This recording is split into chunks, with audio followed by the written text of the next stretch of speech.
अगर आपके माइंड में कोई स्टार्टअप का आइडिया है या आप अपना स्टार्टअप शुरू कर चुके हो तो हमारा आज का वीडियो आपके लिए बहुत इंपॉर्टेंट है। क्यों इंपॉर्टेंट है? क्योंकि आज इस वीडियो में हम बात करने वाले हैं स्टार्टअप वैल्यूएशन के बारे में। आखिर किस तरह एक स्टार्टअप का वैल्यूएशन किया जाता है। मैं CA सिख जैन स्वागत करता हूं आपका अपने इस वीडियो में। आज हम बात करेंगे स्टार्टअप वैल्यूएशन के बारे में।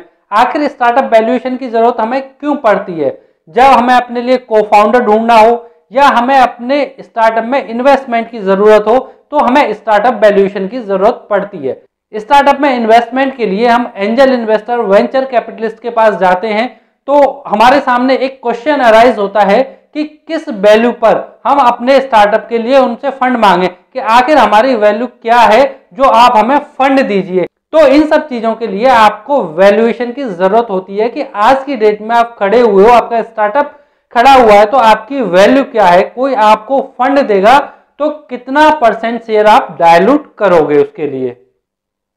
स्टार्टअप वैल्यूएशन के बहुत सारे मेथड होते हैं, जैसे venture capital method, score card method, Berkus method, book value method. इस तरह के बहुत सारे वैल्यूएशन के मेथड होते हैं जिनके बेसिस पे स्टार्टअप का वैल्यूएशन किया जाता है। इस वीडियो में हम बात करेंगे वैल्यूएशन के स्कोर कार्ड मेथड के बारे में। जैसा कि आप नाम से ही समझ रहे होंगे, इसमें एक स्कोर दिया जाता है और उसके अकॉर्डिंग स्टार्टअप का वैल्यूएशन किया जाता है। स्कोर कार्ड मेथड में आपके सेम कैटेगरी की कंपनियां मार्केट से उठाई जाती हैं और उनका जो वैल्यूएशन है कि उन्होंने किस वैल्यूएशन के आधार पर कितनी फंडिंग ली है, उन सब का एवरेज किया जाता है और उस एवरेज के बेसिस पे आपका वैल्यूएशन किया जाता है। इसमें बहुत सारी चीजों का ध्यान रखा जाता है कि जो कंपनी वो सेलेक्ट कर रहे हैं वो आपके स्टेज पे होनी चाहिए, यानी कि आपके बराबर की होनी चाहिए। उसको जो स्टार्टिंग किए हुए जो टाइम हुआ है वो भी लगभग अप्रोक्स उतना ही होना चाहिए जितना आपको हुआ है। उसका जो मार्केट साइज है, जो उसकी कैपेबिलिटी है, इन सारी चीजों को ध्यान में रख के कंपनीज की एवरेज वैल्यू निकाली जाती है। उस एवरेज वैल्यू के बेसिस पर हमारा वैल्यूएशन होता है। तो चलिए अब इसको डिटेल में समझते हैं कि ये वैल्यूएशन किस तरह से होता है। मान लीजिए आपके स्टार्टअप को शुरू हुए 2 साल हो गए, तो 2 साल के अंदर जो भी स्टार्टअप शुरू हुए हैं आपके सेम फील्ड, सेम कैटेगरी में, तो उन साल का एवरेज निकाला जाएगा। वो एवरेज मान लीजिए 10 करोड़ रुपए निकल के आया।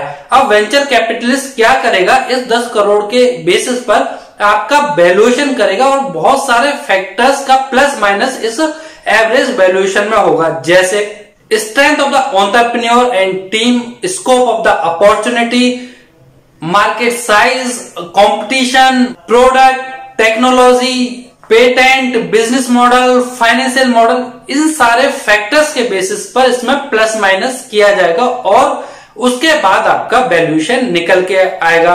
फॉर एग्जांपल, मान लीजिए आपके पास कोई पेटेंट है जो मार्केट में नहीं है, तो आपके वैल्यूएशन में 20% प्लस हो जाएगा। मान लीजिए आपकी जो कंपनी है उसका मार्केट में कोई हैवी कॉम्पिटिटर नहीं है, तो फिर उसका 20% जो एवरेज वैल्यूएशन है उसका 20% आपके वैल्यूएशन में प्लस हो जाएगा। लेकिन जो आपका फाइनेंशियल मॉडल है वो काफी वीक है, तो इसका 10% आपके वैल्यूएशन में कम हो जाएगा।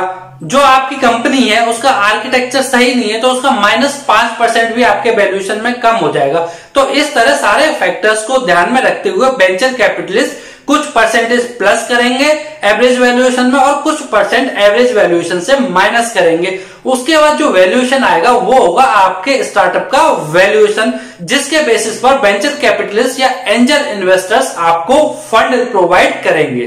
तो दोस्तों ये था स्टार्टअप वैल्यूएशन का स्कोर कार्ड मेथड, जिसके द्वारा हमारे स्टार्टअप का वैल्यूएशन किया जाता है। स्कोर कार्ड मेथड बहुत ही रेयरली यूज होता है, ये ज्यादा चलन में नहीं है।